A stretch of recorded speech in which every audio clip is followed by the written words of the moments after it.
अगर आप भी चाहते हैं कि डीजे बालकृष्ण म्यूजिक के ऑडियो वीडियो सबसे पहले आप तक पहुंचे, तो लाल बटन दबाकर चैनल को सब्सक्राइब जरूर कीजिए और हाँ, बेल आइकन को दबाना ना भूलें।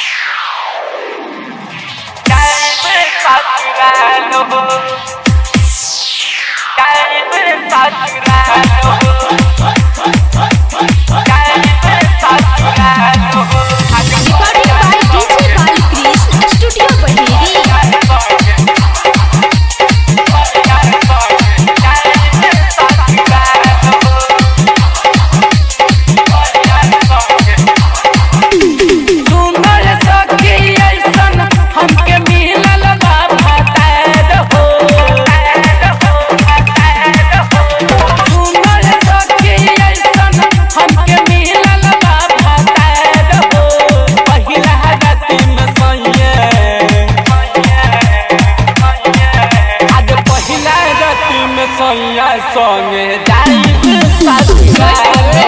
आज पहिला रातिन सैया संगे जाइब ससुराल सुंदर सखी ऐसन हमके मिलल बा भतार हो सुंदर सखी ऐसन हमके मिलल बा भतार हो पहिला राति में सैया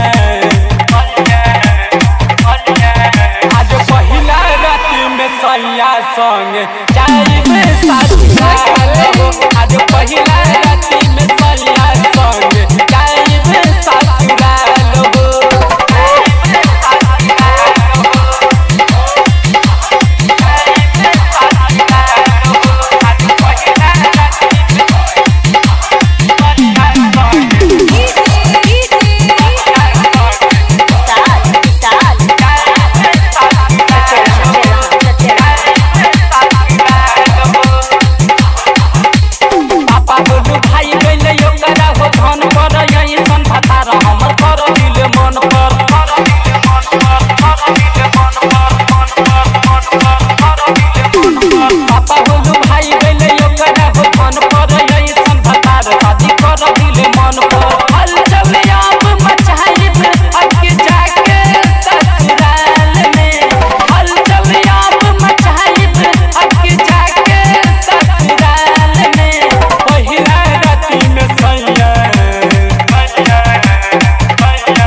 सैया संग जाइब ससुराल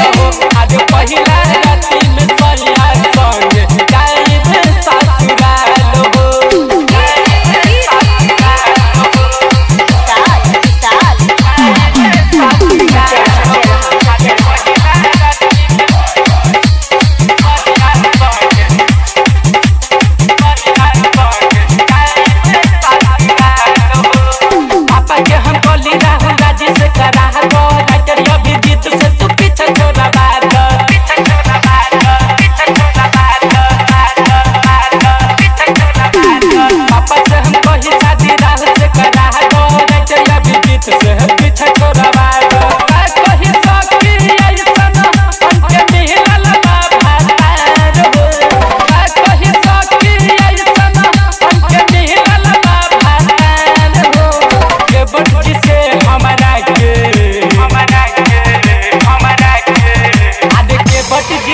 हमरा के पापा शादी करवा